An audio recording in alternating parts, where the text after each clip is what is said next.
Bueno, muy buenas a todos. Bueno, antes de comenzar con mi proyecto, con el entorno que queremos proponer como herramienta de innovación, que se titula, como veis, ¿has estudiado lo suficiente? Tic-tac, tienes 60 minutos para escapar.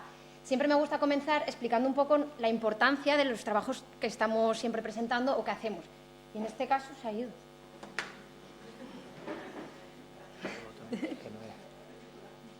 Bueno, si no le doy aquí, que a lo mejor no... Ah, vale. Vale. Pero si no hago aquí, ya está. Venga. Como decía, ¿cuál es la importancia del trabajo que hacemos? Entonces, en este caso, es que se tira, ¿eh? Lo hago aquí y ya está. Yo estoy dando a este.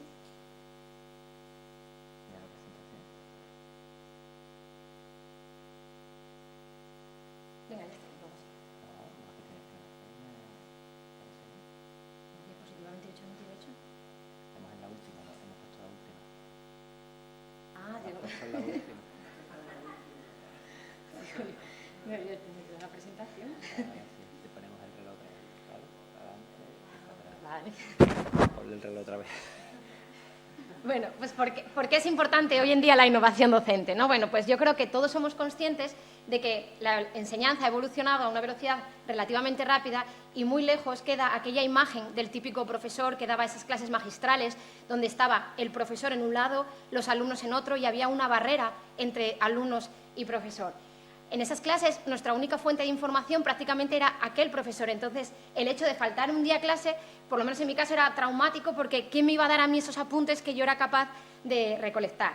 En un periodo muy poco de tiempo, como digo, hemos pasado a una imagen totalmente distinta, donde el ambiente profesor-alumno es mucho más cercano y donde además los estudiantes prácticamente tienen como fuente de información no solo el profesor, sino Internet, el campus virtual donde les subimos los apuntes, etcétera, etcétera. Es decir, como que les damos prácticamente toda la información. Por lo tanto, tenemos que ser conscientes, el sistema educativo ha cambiado y, por lo tanto, también la forma de aprender y de que nosotros enseñemos también tiene que cambiar. Lo que sí que tenemos que tener en cuenta es que lo que debemos hacer siempre es garantizar lo que es una educación de calidad. ¿Y qué es calidad? Pues no es otra cosa que asegurar un futuro y adaptarse a las necesidades que van surgiendo a lo largo de estos años. Nosotros proponemos, por lo tanto, una herramienta de innovación docente para intentar pues, motivar ese aprendizaje. Por eso es importante la innovación docente. Yo creo que muchas veces el hecho de que nuestros alumnos tengan prácticamente toda la información, que tengan Internet, que les subimos los apuntes prácticamente hechos al campus virtual, hace que estén poco motivados. Es por ello que las herramientas de innovación docente básicamente siempre se centran en intentar, digamos, despertar mayor interés, mayor motivación, darle un mayor protagonismo a los alumnos, ¿no? Parece que al final se sientan como hoy aquí como tipo conferenciantes y no participan prácticamente. Entonces, por eso las herramientas de innovación docente lo que intentan es pues, darle ese mayor protagonismo para que tengan mayor motivación nuestros estudiantes. Entre las herramientas más destacadas, bueno, pues se utiliza mucho la gamificación, porque parece que está dando muy buenos resultados, lo hemos visto a lo largo de esta jornada. La clase invertida también es otra herramienta bastante utilizada en innovación docente, o, por ejemplo, también el utilizar el método del caso. ¿Qué proponemos nosotros? Bueno, pues nosotros proponemos un nuevo entorno innovador basado en las escape rooms. Para todos aquellos que no están familiarizados con las escape rooms, son unas habitaciones que se llaman también habitación de escape, donde una serie de participantes son encerrados en un aula o en una habitación. Esto se desarrolla todo dentro de una trama, donde los participantes, o en este caso estudiantes, tienen que jugar un papel, tienen un rol, y mediante la resolución de enigmas, puzzles, acertijos, tienen que buscar la forma de escapar en un tiempo limitado. Normalmente tienen 60 minutos. Hemos comprobado que estas actividades lo que hacen es despertar pues, la curiosidad, la inteligencia, la habilidad, creatividad, rapidez y, sobre todo, trabajo en equipo. Si nos ponemos a pensar, todo esto son valores que los docentes intentamos que nuestros alumnos tengan.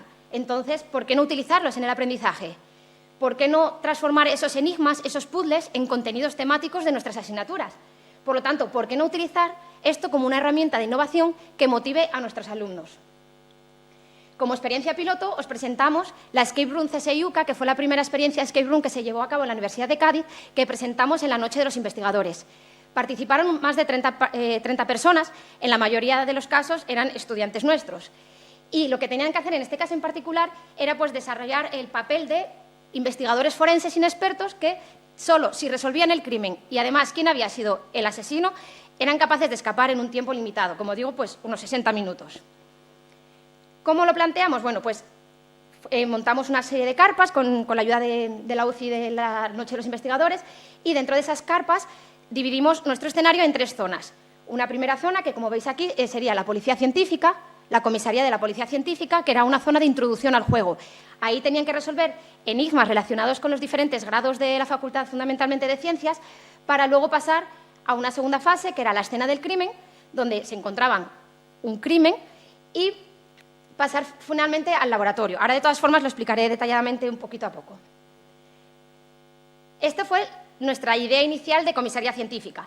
No os voy a desvelar los enigmas porque este año también lo vamos a montar con otra trama, ¿vale? Pero también vamos a reutilizar cosas. Entonces, bueno, rápidamente aquí podemos ver cómo hay 3 candados, o bueno, a veces candado, a veces llaves con claves. Por lo tanto, rápidamente a los alumnos o a los participantes en este caso solo se les decía que se les daba una grabación y les decíamos básicamente que solo si descubrían quién había cometido el asesinato y cómo había muerto la víctima que se iban a encontrar, iban a ser capaces de escapar. Entonces, básicamente, con esa información se introducían en el juego y cuando ya veían pues, el maletín cerrado o el candado y demás, pues empezaban ya a motivarse y poquito a poco a avanzar en el juego. Con la resolución de estos enigmas, bueno, esta es la imagen real, ¿vale? La primera era nuestra idea inicial y esto es lo que conseguimos, porque, bueno, la verdad que está bastante logrado, yo creo. A continuación, bueno, pues como digo, esta era la fase de introducción al juego y resolviendo enigmas, a veces, por ejemplo, de carácter matemático, aquí presento uno, pues con un juego de números y con unas fichas que tenían, pues ordenaban, digamos, cronológicamente, pues todos estos personajes que intentamos que de una forma u otra estuvieran relacionados no con la ciencia todos, pero al menos con cosas de laboratorio. Y, por ejemplo, mediante la resolución de este enigma, abrían un maletín que les proporcionaba todo el material para poder llevar a cabo la toma de muestras en la escena del crimen. A continuación, una vez que recopilaban todo el material en esta primera zona que servía de introducción al juego, pasaban a la siguiente habitación, que también tenían que descubrir cómo encontrarla. Una vez que pasaban a la siguiente habitación, se encontraban pues, a 4 señoritas que eran sospechosas y testigos de lo que había sucedido en aquel crimen. También se encontraba la silueta de la persona que había muerto, de la víctima, y una serie de enigmas o muestras que eran las que ellos debían de colectar. Esto fue el montaje que hicimos nosotros en la Noche de los Investigadores, donde alumnas nuestras pues, se prestaron a ser las protagonistas y las testigos de nuestro crimen.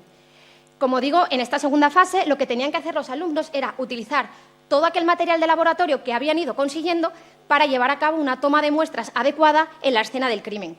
Entonces veían, por ejemplo, aquí con la luz ultravioleta, veían sangre o veían, por ejemplo, un residuo de una copa o tenían que tomar, por ejemplo, aquí huellas de las testigos, hacer un interrogatorio. Todo esto más o menos iba guiado en base a el maletín que tenía todo, digamos, todo el material para tomar este tipo de muestras. Una vez tomadas las evidencias, quedaba el último paso, analizarlas para resolver el crimen. Por lo tanto, a continuación, pasaban al laboratorio, un laboratorio CSI donde estaba dividido en diferentes temáticas o áreas de análisis. Este fue nuestro laboratorio. Entonces, una vez que descubrían cómo llegar a nuestro laboratorio, tenían que llevar a cabo el análisis de todas esas muestras que habían ido tomando. Por ejemplo, con la resolución de algunas de ellas, pues resolvían cómo había muerto la persona y con la resolución de otros, pues les iba guiando hacia quién de las 4 sospechosas era la asesina. Resolviendo todos estos enigmas, pues resolvían la clave de salida y podían escapar a tiempo o no. Aquí, por ejemplo, vemos también cómo alguno de nuestros alumnos estaba haciendo pues, las diferentes pruebas para analizar e interpretar ese tipo de resultados. Por ejemplo, a modo de ejemplo, os digo por encima uno de los enigmas, y este enigma pues, no consistía en otra cosa que había un envenenamiento, entonces tenían que identificar qué tipo de veneno era pues, mediante olor. Tenían que oler la copa de vino, que olía a un aroma característico, y tenían una serie de patrones con diferentes olores. A cada patrón le correspondía un cromatograma o un espectro de masas en este caso, y luego, identificándolo con una librería, pues sabían uno de los códigos, para que os hagáis una idea de las posibilidades que puede tener. Una vez resuelto el crimen, como digo, pues escapaban o no. Observamos que la actividad fue un éxito, no porque todos escaparan a tiempo, que ni mucho menos, alguno se quedó en el camino, pero habíamos conseguido crear una serie de emociones que creemos que son fundamentales que tengan nuestros alumnos para que puedan pues para que puedan aprender. Por eso se nos ocurrió que por qué no utilizar esto como una herramienta de innovación y de aprendizaje en las aulas. Creemos que el éxito era el realismo que tenía, pero podemos adaptarlo perfectamente a cualquier tipo de asignatura. En este caso, si lo vemos de forma global, habían aplicado el método científico en todas sus etapas, puesto que habían tenido que observar con muy poquita información, observaban la situación. A continuación, empezaban a formular su hipótesis. ¿Es un asesinato o podría haber sido un suicidio? Una vez que tomaban sus muestras, pues veían y las analizaban en el laboratorio, veían si efectivamente había sido un asesinato o no. En el caso de que se equivocaran tomando las muestras o interpretando los resultados del laboratorio, no iban a escapar con éxito, por lo tanto tenían que volver atrás. Pero si lo hacían bien, eran capaces de descubrir cómo había muerto y quién había sido el asesino y escapar a tiempo. Yo supongo que da un poco de miedo, ¿no?, cómo adaptamos esto a un aula. Sí que es cierto que tenemos que pensar en el número de personas, el tiempo, cómo los vamos a evaluar y cómo hacer el entorno. Pero yo creo que si somos capaces un poco de tener un poquito de imaginación y quedarnos con lo que es la esencia de la escape room, que al final es esa esencia de ese realismo, de esa sensación de que vas a contrarreloj, lo que hace que te motive, pues creo que podemos adaptarlo. Por ejemplo, en el caso más sencillo, pues en una misma clase, simplemente se dividen la clase en 3 zonas, donde si en la primera zona tienen que resolver, por ejemplo, un test y la combinación correcta de ese test les da un código. Con ese código pasan a la segunda fase y pueden descifrar un vídeo. Y en ese vídeo pues, se les plantea un problema y lo resuelven con éxito o no. Simplemente consiste en darle un poco más de autonomía a los alumnos y que salgan un poquito de su zona de confort. Por ejemplo, en una clase práctica, yo soy profesora del Departamento de Química Analítica y en la mayoría de los casos siempre antes de entrar al laboratorio exigimos que el alumno se lea el protocolo. ¿Cómo comprobamos si se lo lee o no? Pues le hacemos un test antes de entrar. La mayoría no se lo leen o si se lo leen contestan a voleo porque al final eso es un 0,05 del porcentaje de la nota que al final leérselo o no leérselo no les supone un gran impacto negativo en la nota final. Por lo tanto, ¿por qué no hacer que aquellos que no superen el test o hasta que no lo superen no entren en el laboratorio? Y eso les va marcando ya un retraso con respecto a otros, porque entonces también van a salir más tarde. Es decir, consiste un poco en darle un poco a la imaginación. Luego, la realización de la práctica. Les damos los protocolos y al final se convierten en recetas de cocina que siguen y van sin plantearse nada ni el por qué van como técnicos automáticamente, que si se los diéramos a otra persona podría hacer la práctica igual. Si queremos que nuestros alumnos se enfrenten, razonen, piensen, critiquen, o sea, que tengan esa capacidad, todas esas competencias, es necesario no darles todo. Y yo creo que hoy en día les damos prácticamente todo a nuestros alumnos. Por lo tanto, pues que no les demos las reacciones ajustadas, que la práctica no se le dé el protocolo entero, sino que tengan que ir por fases consiguiéndolo a base de razonamiento y luego, por ejemplo, pues una interpretación final de resultados con una tabla de valores de referencia. Cosas que, como digo, consistan en darle más realismo al alumno, más protagonismo y que no simplemente pues, sigan nuestras instrucciones. A gran escala, ¿por qué no? Pues puede convertirse en una actividad en la que no tengamos que crear lonas o ambientes, sino que haya una pequeña actividad que se desarrolle en el aula, luego tengan que ir a la biblioteca, que yo creo que la mayoría no saben ni dónde está, para poder descubrir información o que tengan que buscar algo allí para luego finalmente pues, terminar una tercera fase en el laboratorio. No tiene por qué ser en 60 minutos, sino adaptémoslo incluso a una actividad de un curso donde vayan acumulando tiempos. Es decir, las posibilidades son infinitas y depende mucho, claro, de la imaginación que cada uno le pueda echar y cómo lo pueda adaptar a su temática. La forma de evaluar suele preocupar mucho, pero simplemente si se hace una actividad grupal y quieres saber cómo ha sido de provecho esa actividad para un alumno individual, añades un pequeño test de qué dificultad has tenido, discute por qué este resultado no está dentro de la tabla de referencia. Es decir, cualquier test que refuerce si ese alumno o no ha adquirido aquella competencia o ha llegado al nivel que requería el profesor. O simplemente se puede utilizar para que sea una actividad académicamente dirigida que refuerce los conocimientos de los alumnos a lo largo del curso. Por lo tanto, bueno, pues como conclusión, creemos que, en base a nuestra experiencia piloto, creemos que puede tratarse de un entorno educativo que puede ser utilizado como una herramienta innovadora en nuestro aula. Además, destacamos que es una herramienta muy versátil porque puede combinarse con cualquier tipo de otro tipo de herramientas innovadoras. Se puede adaptar a todas las asignaturas y, sobre todo, creemos que potencia esas competencias que estamos hablando todos estos días que queremos en nuestros alumnos: trabajo colaborativo, capacidad de análisis, discusión de forma crítica, es imposible salir de una escape room si no hay trabajo en equipo, si no te cuestionas todo, si no tienes esa curiosidad de esto seguro que significa algo, pues utilicémoslo como herramienta de nuestras clases. Y bueno, simplemente para terminar, me gustaría dar las gracias, bueno, en primero a las jornadas por darme la posibilidad de expresarme hoy aquí, y a la Noche de los Investigadores y a la UCI, pues porque fueron los que fueron encargados de dejarnos montar ese chiringuito en la Noche de los Investigadores, que fue un gran despliegue. Y muchas gracias a todos vosotros por su atención. Simplemente, ahora has estudiado lo suficiente, tic-tac, tienes 60 minutos para escapar. Muchas gracias.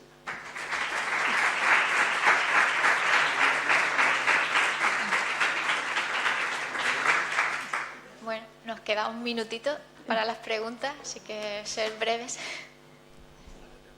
Bueno, hay dos personas. No, el chico de detrás, que tiene porque tiene el micrófono, luego vas tú, ¿vale? Okay. Buenos días. Es que yo también trabajo haciendo escape room, en este caso no enfocadas a la evaluación de estudiantes de magisterio, o sea, de grado, sino que mis estudiantes de magisterio diseñan salas de escape orientadas a educación primaria. Entonces tienen que diseñarlas de acuerdo al currículum y también me encuentro con un montón de problemas con esta metodología. Tengo un chorro de preguntas, pero bueno, por concretar. A ver, desde el punto de vista de la teoría de situación didáctica, para que esto sea una situación de aprendizaje formal, hay un último paso que es la institucionalización de esto. ¿Cómo institucionalizas el aprendizaje de esta escape room? ¿Cómo demuestras que han aprendido algo? ¿Cómo demuestras que lo que han aprendido es contenido de tu asignatura? ¿Cómo demuestras que eso no lo puede solucionar otra persona que no tenga las competencias específicas de esa asignatura? ¿Y cómo haces una reflexión para institucionalizar ese conocimiento? Hombre, nosotros, como te digo, es una experiencia piloto que lo que hemos visto es que despertábamos competencias que queríamos en nuestros alumnos. Por supuesto, no es una herramienta única, siempre son complementarias. Como digo, puedes utilizarlo pues, como una actividad académicamente dirigida. Tampoco vas a montar una escape room en cada asignatura.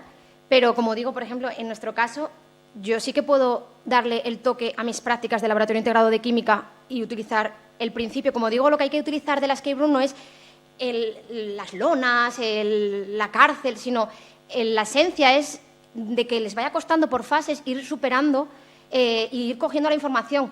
No darles un protocolo de coge esta pipeta, añade esto, sino pues hasta que no seas capaz de ajustar la reacción, tú no sigues. O, por ejemplo, yo lo que digo en mi clase, en mis alumnos no superan el test de haberse leído el protocolo y todo el mundo entra en el laboratorio igualmente. Pues hasta que, como que se repite el test, hasta que no seas capaz de llegar a un mínimo para demostrar que te has leído ese protocolo, no entras. No, al final yo me harto a corregir para nada, para que luego, cuando yo hago la media, digo yo, si es que en realidad se lleva un 0, pero es que ese 0 le va a impactar en la nota final un 0, o sea, 0,00 algo, entonces pierden el respeto a esas cosas.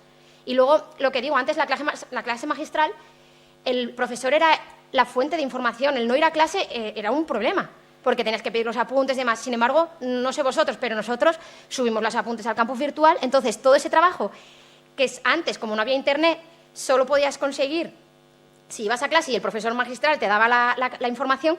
Ahora, como lo tiene en el campus virtual, yo me curro un montón mis PowerPoints y los subo al campus virtual. Yo en realidad muchas veces pienso, hombre, uno con un poquito de interés, no hace falta que venga casi a mis clases. Intento que tengan que venir por algo, pero no lo consigo a base de no subir la información, porque ya la tiene. Entonces, simplemente es una forma de intentar eso, motivarlos, porque al final se aburren un montón. Y yo los veo a veces que están aburridos, no tienen esa capacidad, ese gusanillo de intentar aprender más, sino simplemente están ahí pasando las horas. Y es que yo lo entiendo.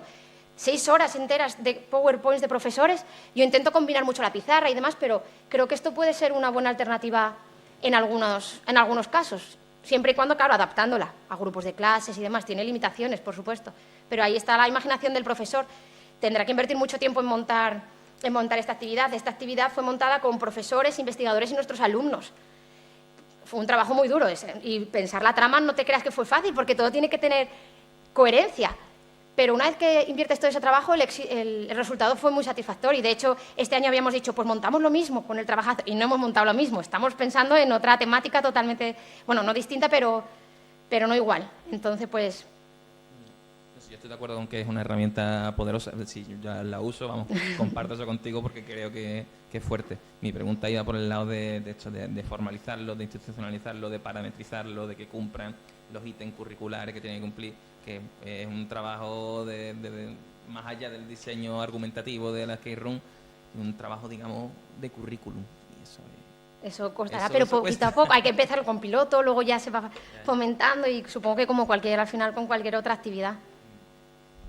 Gracias. Bueno, la última... No, ya, vale, perfecto. Pues pasamos al siguiente. Gracias.